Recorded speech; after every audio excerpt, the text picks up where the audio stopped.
ఓం శంకరం శంకరాచార్యం కేశవం బాదరాయణం సూత్రభాష్యకృతౌ వందే భగవంతౌ పునః పునః ఈశ్వరో గురురాత్మేతి మూర్తిభేదవిభాగినే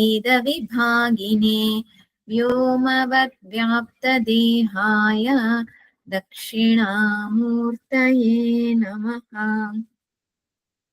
శ్రీమద్ భగవద్గీత 2వ అధ్యాయం 11వ శ్లోకం. 10వ శ్లోకం వరకు కూడా అర్జునుడు తన యొక్క దుఃఖాన్నంతటినీ కూడా తెలియజేస్తూ తనని శిష్యుడిగా చేసుకొని జ్ఞాన బోధను చేయమని ప్రార్థించాడు. తరువాత భగవంతుడు అలాగే శిష్యుడిగా స్వీకరించి జ్ఞానాన్ని బోధిస్తూ ఉన్నాడు. మరి ఏంటా జ్ఞానం?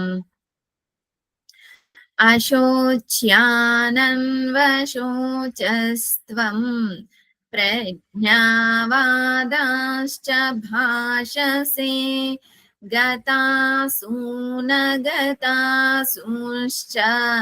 నానుశోచంతి పండితాః. అశోచ్యాన్ అన్వశోచస్త్వం, దేనికోసమైతే దుఃఖించకూడదో దానికోసం దుఃఖిస్తూ ఉన్నావు. అలాగే పండితుడిలాగా మాట్లాడుతూ ఉన్నావు. పండితులు ఎప్పుడూ కూడా మరణించిన వాళ్ళ కోసం దుఃఖించరు, మరణించని వాళ్ళ కోసం దుఃఖించరు. నా అనుశోచంతి పండితాః, పండితులు దేనికి కూడా దుఃఖించరు అని భగవంతుడు ఈ రకంగా చెబుతూ ఉన్నాడు. వివరణ చూద్దాము. ఇక్కడ భగవంతుడు అర్జునుడిని అడుగుతూ ఉన్నాడు, ఎవరి కోసం దుఃఖిస్తున్నావు అర్జున? ఈ భీష్మ ద్రోణుల కోసం దుఃఖిస్తున్నావా నీవు? భీష్మ ద్రోణులు అనగా ఎవరు? దేహ ఇంద్రియ మనోబుద్ధులా, లేదు అనంటే చైతన్య స్వరూపమా అని భగవంతుడు అర్జునుడిని అడుగుతూ ఉన్నాడు. ఒకవేళ నీవు ఈ భీష్మ ద్రోణులు దేహ ఇంద్రియ మనోబుద్ధులుగా భావించినట్లయితే, దేహ ఇంద్రియ మనోబుద్ధులు అనేటటువంటివి అనిత్యం, అనిత్యమైనటువంటిది ఎప్పుడైనా కూడా నశించిపోయేదే, కాబట్టి దానికోసం దుఃఖించవలసిన అవసరం లేదు. మరి భీష్మ ద్రోణులు చైతన్యంగా భావిస్తూ ఉన్నావా? ఒకవేళ నీవు చైతన్యంగా భావించినట్లయితే గనక చైతన్యంకి మరణం అనేటటువంటిదే లేదు. నజాయతే మ్రియతే వా విపశ్చిత్, ఆత్మకి మరణం అనేటటువంటిదే లేదు. జన్మ అనేటువంటిదే లేనప్పుడు మరణం ఎలా ఉంటుంది? జన్మ లేదు, మరణము లేదు ఆత్మకి. అటువంటప్పుడు దేనికోసం దుఃఖిస్తూ ఉన్నావు?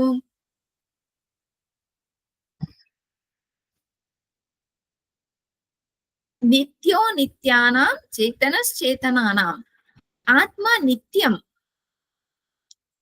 నిత్యం ఉన్నది. పోవడానికి, మరణించడానికి కానీ ఉండడానికి కానీ అవకాశం ఉందా? మరణించకపోవడానికి కానీ లేదు. కాబట్టి ఎవరు దుఃఖిస్తారు? మరణించిన వాళ్ళ కోసం దుఃఖించేటటువంటి వాళ్ళు మూఢులు. మరణించని వాళ్ళ కోసం దుఃఖించేటటువంటి వాళ్ళు శాస్త్రాన్ని తెలిసినటువంటి వాళ్ళు. అనగా శాస్త్రాన్ని తెలిసినటువంటి వాళ్ళు, వాళ్ళ పుత్రులు శాస్త్ర అధ్యయనం చేయకుండా లౌకిక కర్మ లేదా నిషిద్ధ కర్మ చేస్తూ ఉన్నారనుకోండి, అప్పుడు ఆ శాస్త్రజ్ఞులు ఏం చేస్తారు? శాస్త్రం తెలిసిన జ్ఞానులు ఈ పుత్రుల్ని చూసి దుఃఖిస్తూ ఉంటారు. మూడులో పుత్రులు చనిపోయినప్పుడు పుత్రులు చనిపోయారు అని దుఃఖిస్తారు. మరి నీవేం చేస్తున్నావు? పండితుడిలాగా మాట్లాడుతూ ఉన్నావు. వర్ణ సంకరం జరుగుతుంది అని, కుల ధర్మాలు నశించిపోతాయి అని, ఇవన్నీ కూడా చెబుతూ వచ్చావు. పండితుడిలాగా మాట్లాడుతూ ఉన్నావు. పండితులు మూఢుడిలాగా చనిపోయిన వాళ్ళ కోసము దుఃఖించరు. శాస్త్రజ్ఞుల్లాగా ఉన్న వాళ్ళ కోసం కూడా దుఃఖించరు. దేనికి కూడా దుఃఖించినటువంటి వారినే పండితులు అంటున్నారు. న అనుశోచంతే పండితాహ. ఎందుకు అనంటే, నేను ఆత్మని ఎవరిని పండితులు అంటున్నారో, నేను ఆత్మ అని ఎవరైతే తెలుసుకున్నారో వాళ్ళు పండితులు. బ్రాహ్మణః పాండిత్యం నిర్విద్య. సదా బ్రహ్మ దర్శనం ఎవరైతే చేస్తున్నారో వాళ్ళని, సదా సర్వత్ర బ్రహ్మ దర్శనం చేసే వారిని పండితులు అంటున్నారు.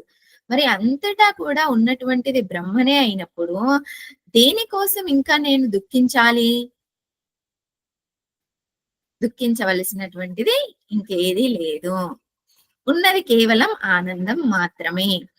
ఓం పూర్ణమదః పూర్ణమిదం పూర్ణాత్ పూర్ణముదచ్యతే పూర్ణస్య పూర్ణమాదాయ పూర్ణమేవావశిష్యతే.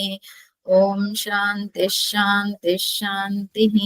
హరిః ఓం శ్రీ గురుభ్యో నమః. హరిః ఓం.